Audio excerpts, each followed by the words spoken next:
Mailing mistake in Ohio that left one man with thousands of copies of the exact same letter. A resident in Twinsburg received 55,000 separate letters last week from his daughter's college about her student loans. When he arrived to pick up his mail, the postal workers told him to pull around back as they rolled out 79 trays with about 700 letters in each tray. The college says a glitch in their system is to blame for the mistake. He's like, yes, we know we have loans. Thanks for the reminder.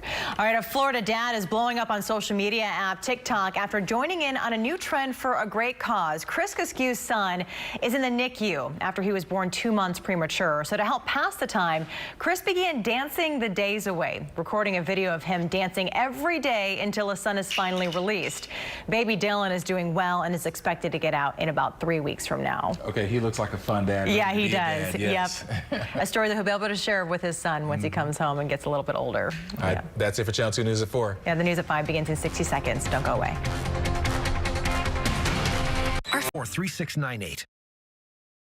Channel 2 News begins right now with breaking news. That breaking news coming to us from downtown Houston, where a wild police chase that started in southeast Houston came to a crashing end, and there were many close calls during the pursuit. In just the past few minutes, the driver has still been combative despite being in custody and on the ground. Channel 2 Sally Mamdou is live on San Jacinto at Rusk in the heart of downtown, where this chase came to an end. Sally. And Keith, it's quite the scene. Take a look behind me here. They're still trying to contain the suspect who crashed into the sign. As you can see, this is the suspect's car. They're still in the process of putting handcuffs on the suspect. He's been resisting the arrest for the last couple of minutes since we got here. But the crash ended right here, and the chase ended here at San Jacinto and Rusk. This is right in the heart of downtown. Now, this has all started because of a family disturbance between the suspect and a family member that occurred at the 4900 East Block East Creek Drive. The family member told police that the suspect may be armed. The suspect then fled in a gray Nissan that you're seeing right now in our live shot, and then led police on a chase. Now, if you're taking a look at chopper video of that chase, initially it looked like the driver was cornered at the beginning of that chase, but then managed to get away. But police tell us they chased the suspect into downtown, but then had to discontinue that chase for a little bit because it was no longer safe.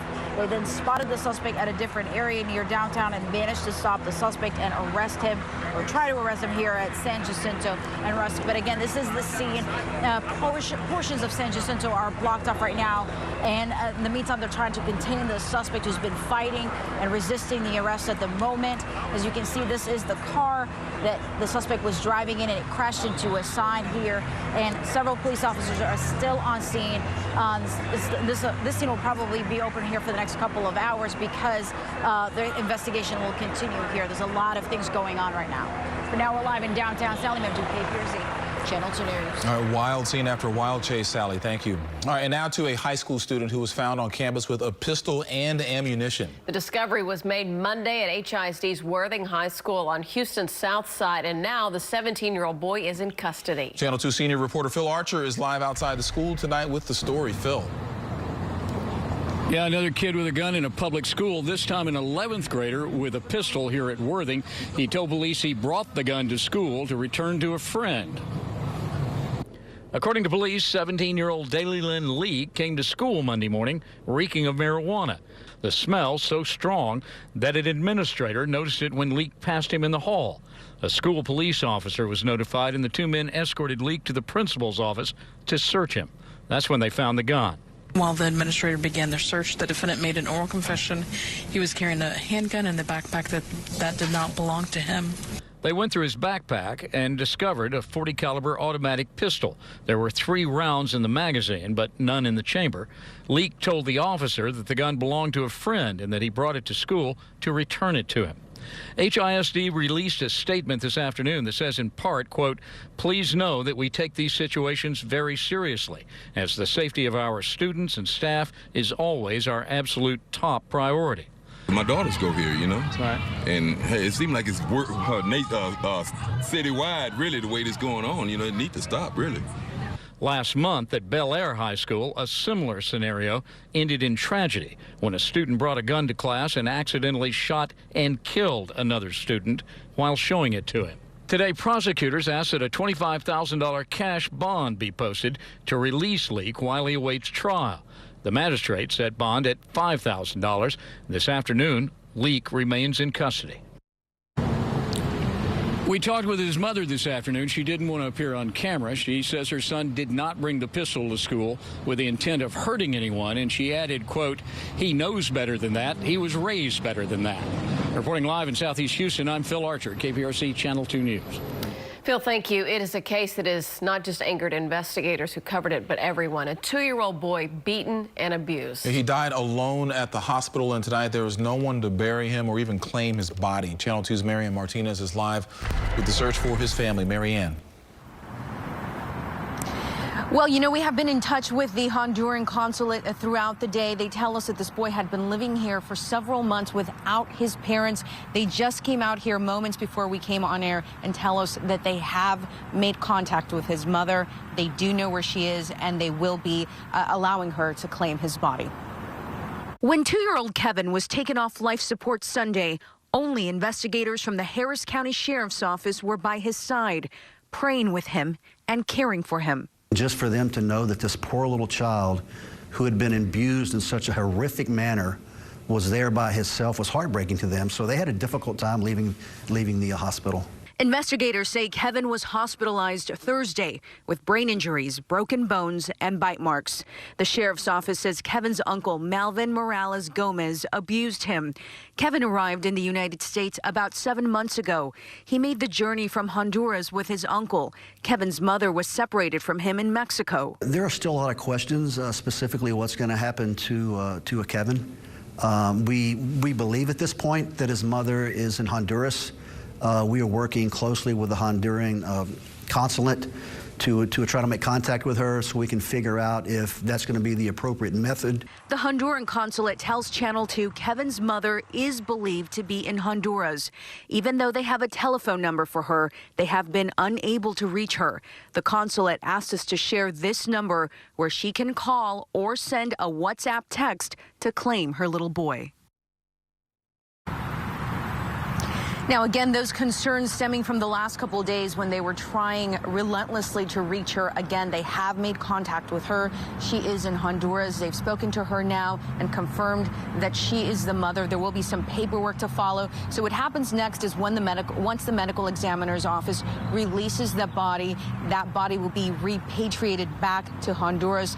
The consulate here telling us they do believe that they will pick up 100% of the cost because they believe this family is low income and can't afford it. The government will fly that body back so that the little boy can be reunited with his mother.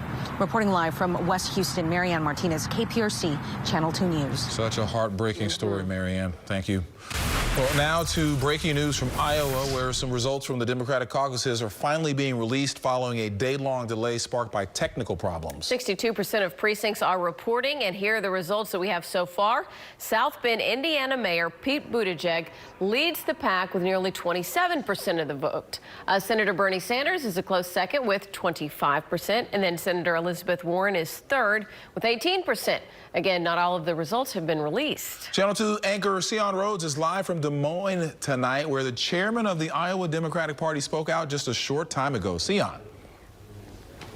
And I want to break down those numbers just a little bit more because we do have different things that are being results coming in. So we have Buttigieg leading when we're talking about the state delegate count. But when it comes to the popular vote, that's where Sanders is leading. So as you see, we're probably going to have multiple people declaring victory as a result of these results just now being reported. 62% of precincts are in. And the Iowa Democratic Party chair finally coming face to face with the press, offering an apology to voters and saying that this whole debacle was unacceptable. So we heard from Troy Price here just a short time ago, saying that last night they discovered a coding app after noticing irregularities with the reporting process and the results. So the Iowa Democratic Party said, out of an abundance of caution in an effort to protect the integrity of the caucuses, they decided to withhold the results until they could confirm and review all of the data. My paramount concern is making sure that these results are accurate and reflect what happened last night in caucuses across the state. We're going to do just that, and we're going to take the time we need to do that.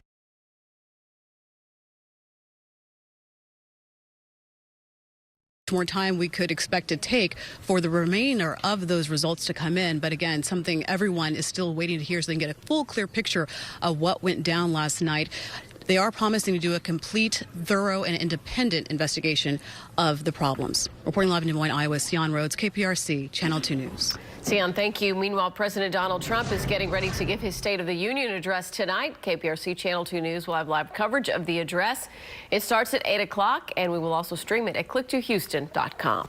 This is a tower cam shot from Amarillo this evening. Snow is coming down, and it's not just the panhandle. Parts of North Texas getting some significant snowfall as well. Yes, and this weather system is also bringing a big change to our weather here in Houston. Frank is joining us now, and I heard you mention the word winter precip. Well, the words. Yes, we'll talk about that in Maine weather. But you know, I'm less and less enthused about that. But I can promise you some cold. Look at Amarillo right now, 23 degrees. Wow. I know, it's 45 in Dallas, 42 in San Angelo. We're at 77. Guess where this cold air is coming? Right toward us. So get those jackets handy. You're going to need them for tomorrow and Thursday. So get ready for that. There's the snow that we're seeing across Amarillo right now. They may end up seeing 5 inches is forecast for Amarillo. There are warnings and advisories for winter storms right on through tomorrow from now until then. So we've got 4 to 6, 1 to 3, 6 to 8 inches up toward Oklahoma City. So it's going to be a mess with that and icy roads. For us, it's just clouds tonight as we go into the evening. I don't think we're going to see much in the way of even rain, maybe a sprinkle, but that's it. But it stays mild at least through the evening hours. It is overnight that cold front gets here and shakes things up. So get ready for it. Colder and rainy. I'll time it out straight ahead.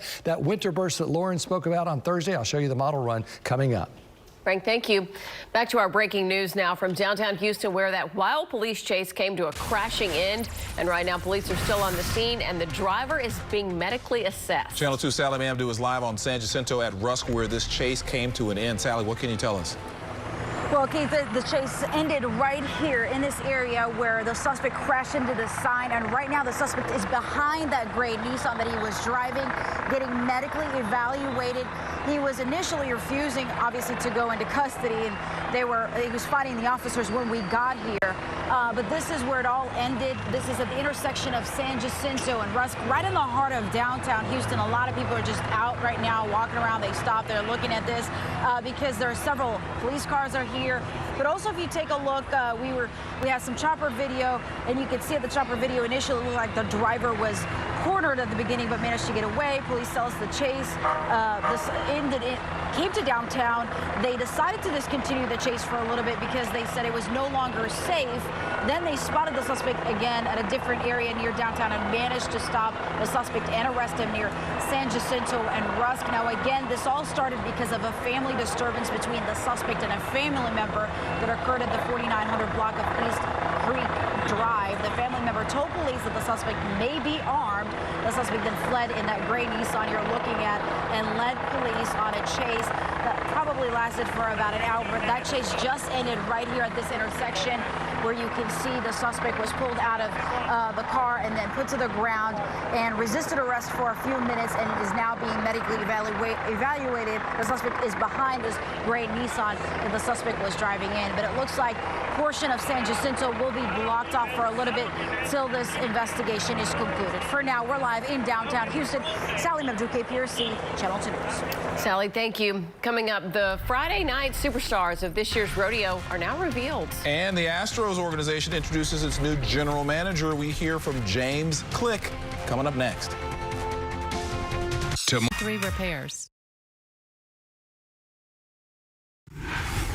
Winter is coming, but don't blink because you might miss it. Well, you know what? Quick winter. I know, it's going to be like a butterfly. It'll just go right through. Speaking of which, take a look at this from Pearland. The Monarch thinks it's a spring day. Those are gorgeous, though. They're gorgeous, and I know. Lantana that they like, is that what that's called? Yeah. I'm not sure. Some kind of plant. Let me Google that. Yeah. Lantana is also a subdivision. I know. I think it's near Atlanta, maybe. No. That's an anagram.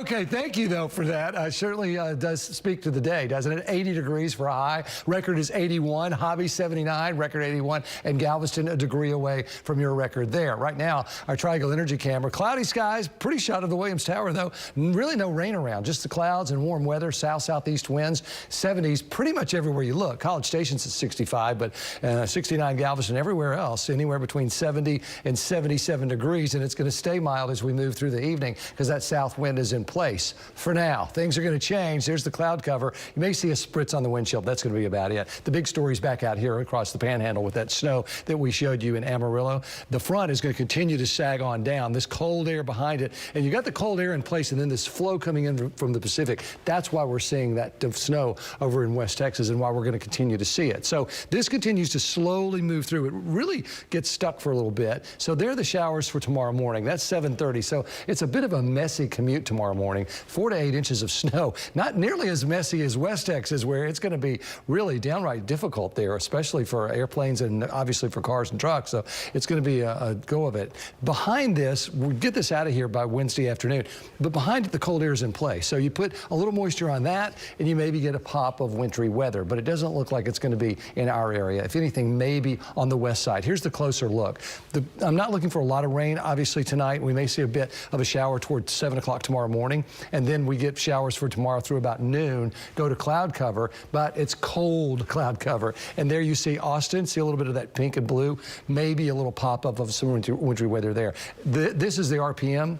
Very much in line with the American model, which says nothing is going to happen as far as winter weather. Now, you look at the European, it is a little different. It shows from Austin area all the way to Brenham, College Station around midnight tomorrow night into early Thursday morning. So maybe a little bit of precipitation as far as winter precip, but that's the only one. And it's a far cry, I think. So we'll watch it and keep you up to date. In the meantime, these 60s tonight go down through the 50s and 40s for tomorrow. And then as we go to tomorrow afternoon, we're just in the 50s and 40s. So we get there tomorrow morning and we stay there, and we stay there through Thursday. And then Thursday morning, we're in the 30s with freezing numbers back out toward Brenham, and then highs on Thursday only up into the 50s. So it continues to be on the chilly side for 2 days, and then it begins to change a bit. Friday at 68, 72 and 74. Saturday, Sunday, a slight rain chance for the evening on Saturday and early Sunday. And then 70s as we head into next week with a bit of a miss. Valentine's Day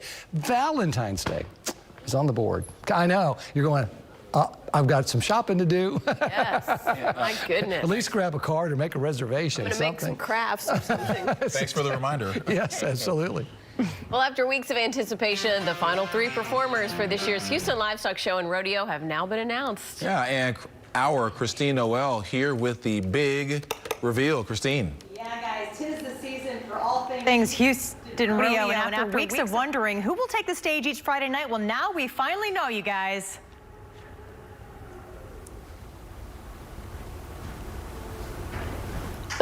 We were wondering who's going to be playing Friday night for Houston Rodeo, okay? And finally, we got the big reveal. Let's roll the tape, you guys. Just 1 month out now from the start of Houston Rodeo, and the excitement hit an all-time high today with the announcement of the 3 Friday night headliners to take the revolving stage. The first artist to drop. What up, Elsie? It's me. I'm coming back to Houston because guess what? I'm doing a Houston Rodeo. Houston's hometown girl, Lizzo. The announcement was made at A-Leaf's Elsick High School, Lizzo's former stomping grounds where she used to play in the band. She is slated to perform on March 13th for Black Heritage Day. And fellow Elsick Rams couldn't be more excited to have her home for rodeo. It definitely gives me a lot of hope, and it gives me a lot of, aspiration to become the next either celebrity or, just become the next successful person that was part of this band right here. For EDM fans, March 20th will be your night when performer Marshmello will rock the stage. Rodeo officials made that announcement at Sharpstown High School around 10:30 this morning. And the final Friday night artist, Chance the Rapper. He'll perform for the hometown crowd March 6th at Houston Rodeo. That announcement made at Yates High School this afternoon. All right, so there you have it. Lizzo, Chance the Rapper, and Marshmello. Tickets go on sale this Thursday morning at 10 o'clock. But yes, a lot of folks are pretty excited about this lineup this year. Yeah, especially Lizzo. Yeah, that's a big one. Yeah, that's a big one. Christine, thank you. All right, the results of our Click2 poll question. Which of these Friday shows do you want to see the most? The winner was Marshmello. Ah. My kid likes him. Okay, yeah. Yes. I had never heard of him before. All the cool kids like him. We need to get on that train. Yeah. All right, we'll be right back.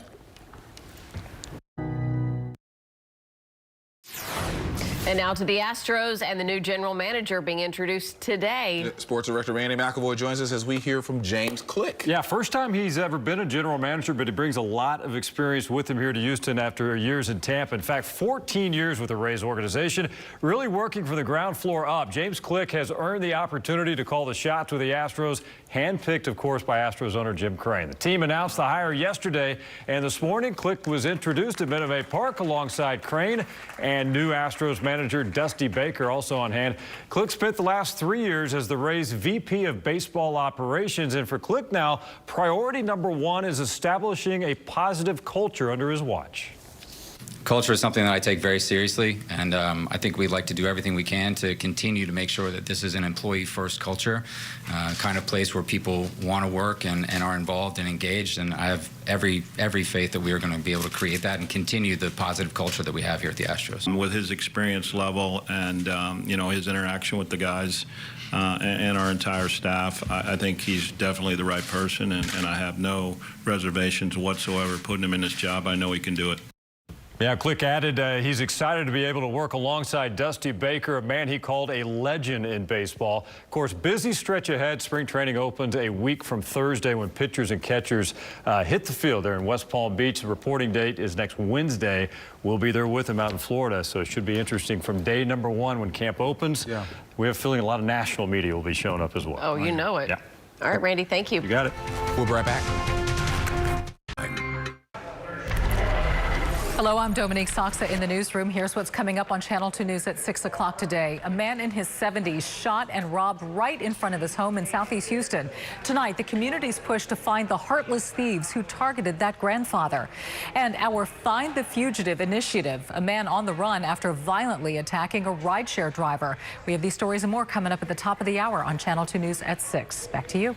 All right, Dominique, thank you. We also want to head back to our breaking news from downtown Houston one more time, where a police chase came to a crashing end. This chase started in Southeast Houston, and there were some very close calls during the chase. And in just the last few minutes, medics have been assessing the driver now. Police are about to provide an update at the bottom of the hour. We will stream it for you at click2houston.com. NBC Nightly News is coming up next. We'll see you at 6.